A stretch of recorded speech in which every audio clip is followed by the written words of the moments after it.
dealing with the railroad, everybody does everything they can to avoid having to deal with them. The deal up at Early, Keel Empire has the background information on that, and they're working on that problem. Greg had provided Mike with a copy of some notes. I guess just a little bit of background. In 2006, we got a call that they were concerned that that 15-inch tile line, there was a problem with it under that road. And so Mike went up there, and he had Brian Blumen from Keel Empire involved with that. They were having a hard time even finding the district tile up there, but the county went in with the assumption that it might be, you know, a problem in the road right away, but it might be a problem outside the road right away too, and that's why Mike tried to keep Keel Empire informed of what was going on. We dug it up on the south side of the road, and it was plugged there, and so they dug it up and finally located it on the north side of the road. And the city guy was there also, and at that time, what they did was supposed to be just a temporary fix. They tied from the 15-inch district tile in over into the city's 36-inch storm sewer, and according to this note, it says it was an 8-inch, but they did it with an 8-inch bypass. And trying to read his notes on here, but it looks like it says dry 2 days after the repairs. And I did stop and talk to Sharon up there a little bit with the city, and I took a few pictures. They've got a bunch of that tile line dug up south of the road there alongside the drive to the disposal plant. It's not the tile line, it's that what's dug up is that 36-inch right. main. It's right. not, that's not a district structure, it's a city. That's what they dug up. Yeah. And then there's a manhole down there along that road. I popped the cover and looked at that. And there's a connection there that takes water back to the district tile. And when I looked in there that day, it looked like a lion's share of the water that was coming down that 36-inch tile. And I don't know, it wasn't running. I didn't pay any attention how deep the water was. I was guessing it was maybe a foot, 15 inches deep, coming down that 36-inch tile. And then a lot of that water was churning and going through the bypass back over to the drainage district tile. Yeah, all of it is. I looked at it because the outlet is. I looked at it last week. You can't get south through that 36-inch tile. It's half full of dirt. So yeah, most of it looks to me like it's running back into the district. Yeah. The day I was there, shoot it in the tile, and then at that point at the manhole, it runs back out.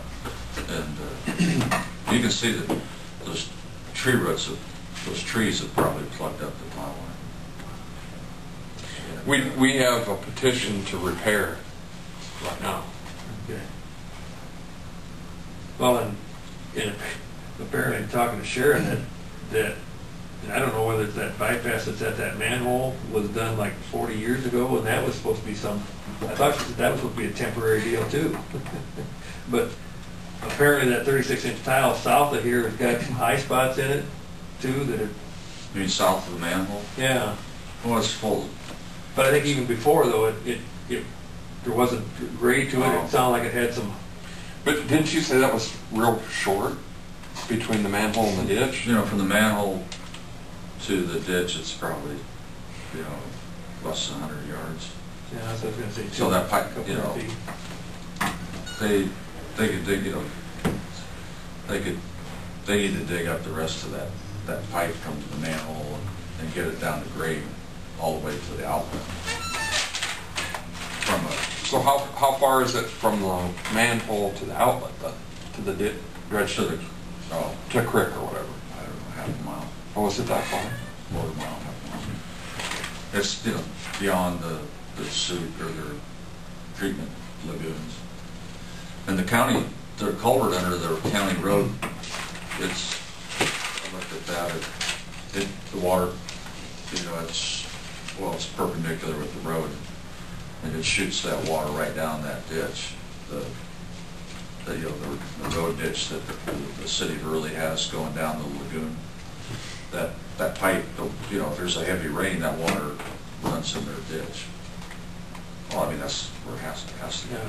There's twin pipes there. I don't know, you know, before the city built that driveway and cut that ditch there, I don't know whether that water ran down along the road or whether it ran In the field? Yeah, there's lower, I mean, there's an area in the field that looks sort of low too, so the Yeah. water might have ran there before they Yeah. moved it over the road ditch, I guess, I don't know. Sharon was telling me there's The landowner's probably really happy to get it out of the field, I'm sure. oh, yeah. Well, that's why that silt, you know, that silt coming up from the north side of the watershed, instead of going through the guy's field, it's going down the road ditch, or the street ditch. Yeah. And then with the brome grass and everything there, anywhere you get silt, slows the water down, you're gonna get the silt dropping out, but,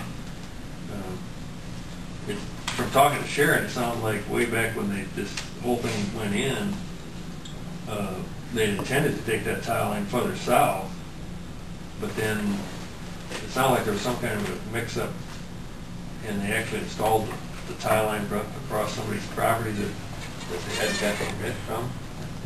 And so, to settle that, they spent a bunch of money settling that, and so they didn't run the tile as far as they could because they ran out of money or something, so it's sort of a strange deal, but, I guess at this point, you know, I guess I don't feel there's really any secondary road involvement any more than I guess we've already had, but Keelan Fire's aware of it, I guess, and they're trying to work on it, so I don't know who dropped the ball, because I guess, I mean, my understanding from Mike was that that was supposed to be just a temporary bypass in there, and something was gonna get done to correct it somewhere. That makes sense. Correct. I can see how that happened. One thing I didn't put on the sheet there is last week Mike sent a letter out. We got that new truck earlier this spring, and we've got a 1995 single axle Chevy Kodiak with just under 90,000 miles on it that Mike sent a letter out to all the cities in the county to see if anybody's interested in putting a bid in on that truck. So, he's asked for bids to be back Wednesday, June 4th, will be a week from tomorrow, I guess. So,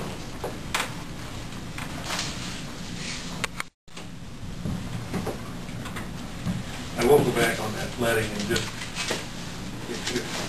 again, I want to check with, since it is part of the Ida County project, I just want to double check with them, make sure they're aware of what's going on, and if there's any issues, I'll get back to you guys.